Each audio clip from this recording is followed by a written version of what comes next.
一人で迎えた朝に鳴り響く誰かの音、二人で過ごした部屋で目を閉じたまま考えてた。悪いのは誰だわかんないよ。誰のせいでもない。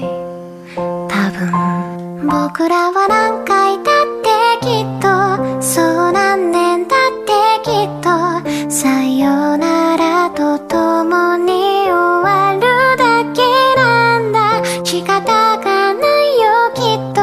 おかえり思わずこぼれた言葉は違うな。